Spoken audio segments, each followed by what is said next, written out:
Welcome to Cambridge English Language Institute. This is Ansar Ahmad and today's video I am going to talk about Alzheimer disease. इस disease के बारे में detail से देख लेते हैं।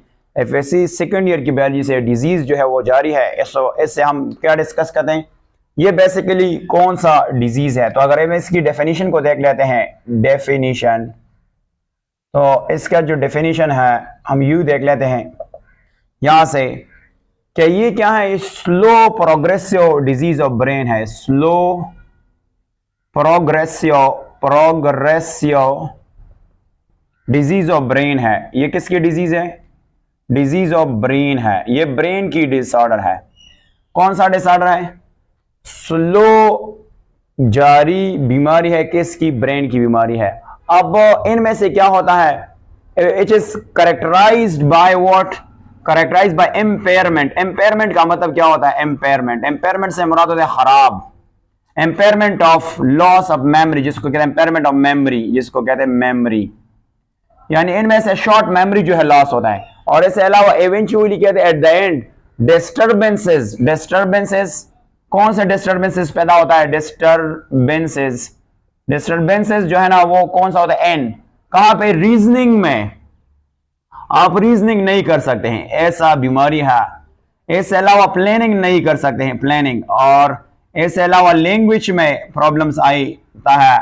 इसके अलावा परसेप्शन यानी ख्यालात में जो है वो प्रॉब्लम आ सकता है। इस बीमारी को हम क्या कहते हैं? अल्ज़ाइमर डिजीज कहते हैं। अब अगर हम इसकी सिम्टम डिस्कस कर लेते हैं कि इसकी सिम्टम कौन कौन से हैं, तो सिम्टम जो है ना डिस्कस करते हूं। सिम्टम्स कौन कौन से हैं? सबसे बड़ा सिम्टम कौन सा है? जिसको हम कहते हैं डिमेंशिया, यानी इनमें से शॉर्ट मेमोरी लॉस होता है। डिमेंशिया कहते हैं loss of short memory. Loss of short memory जो है ना ये क्या होता है? ये लॉस्ट होता है। खासकर जो पार्टिकुलरली रिसेंट इवेंट होते हैं, कि फॉर एग्जांपल आपने जो भी रिसेंट काम किया हो वो आपसे भूल जाते हैं, तो उसको कहते हैं डिमेंशिया। इसके अलावा माइल्ड का मतलब क्या होता है? शदीद। माइल्ड पर्सनालिटी चेंजेस आ सकता है।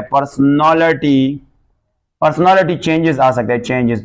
और इनमें से खासकर पर्सनालिटी जो चेंजेस होता है, इनमें से सबसे बड़ा जो चेंज होता है, यानी इसमें से एक है लेस स्पॉन्टेनिटी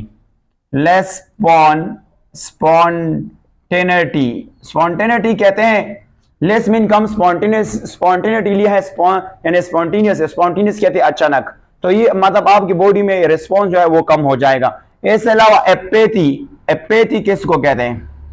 एपैथी का मतलब है एब्सेंस ऑफ इमोशन और एंथुसियाज्म। आपके बॉडी में एब्सेंस हो जाएगा। एब्सेंस वो कौन कौन सी चीजें हैं? इनमें से इमोशन, जज्बात है, इसके साथ एंथुसियाज्म, जिसको हम कहते हैं इंटरेस्ट, एंथुसियाज्म, इसको कहते हैं एंथुसियाज्म जो है ना वो खत्म हो जाता है।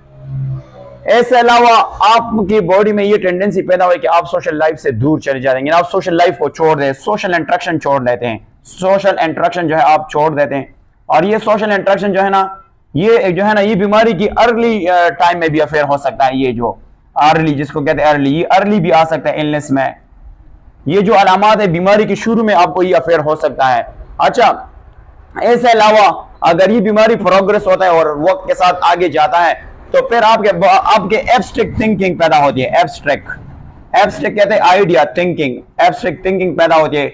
इसके अलावा इंटेलेक्चुअल फंक्शन, यानी इंटेलेक्चुअल, जिसको हम कहते हैं इंटेलेक्चुअल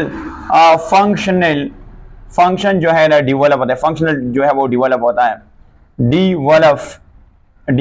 है। इसके साथ साथ अगर एक और प्रॉब्लम है, वो प्रॉब्लम ये है कि ट्रबल विद फिंगर्स, यानी आपके फिंगर में क्या होगा? ट्रबल होगा, मसला होगा। ट्रबल विद फिंगर, जिसको कहते हैं फिंगर। और जब आप क्या करते हैं? व्हेन वर्किंग ऑन बिल्स, जब आप बिल्स में काम करते हैं, व्हेन वर्किंग ऑन बिल्स, तो ये आप में क्या होगा? और दूसरा जो है विद अंडरस्टैंडिंग जो है ना वो क्या? अंडरस्टैंडिंग, जिसको कहते हैं अंडरस्टैंडिंग व्हाट यू रीड। आप में से जो आपने रीड किया वो आपसे भूल जाता है। व्हाट यू रीड, इनमें से मसला आएगा रीड में से मसला आएगा। इसके साथ साथ आपको मसला होगा डेली वर्क ऑर्गेनाइज करना। आप डेली वर्क जो है ना ऑर्गेनाइज नहीं करें, या इसको कहते हैं डे वर्क आप ऑर्गेनाइज नहीं कर सकते। प्रॉब्लम होगा ऑर्गेनाइज में। एज के साथ कहाँ पे प्रॉब्लम होगा? अगर ये ज्यादा वक्त के लिए हो जाता है तो फिर आपके बिहेवियर में चेंजेस पैदा कर सकता है, बिहेवियर में, और इसके अलावा अपीयरेंस में, जिसको हम कहते हैं अपीयरेंस में, ये जो है ना अपीयरेंस कहते हैं ना, जाहिरी जो लिबास वगैरह में, इनमें से प्रॉब्लम आ जाता है। इनमें से सबसे पहला प्रॉब्लम होता है एजिटेशन कहते हैं डिजीनेस, और इसके साथ इरिटेबिलिटी, आप हसास फील करते हैं, इरिटेबिलिटी, बिल्कुल हसास हो जाता है। इसके अलावा क्वारलिंग, जिसको कहते हैं समनेस से क्या मुराद होता है कि आपके व्यूज जो होंगे ना, आपके ख्यालात जो होंगे वो दूसरे से बदल होता है, दूसरे से डिफरेंट होता है। दूसरा, आप डिमेनिश होंगे। डिमेनिश का मतलब क्या होता है?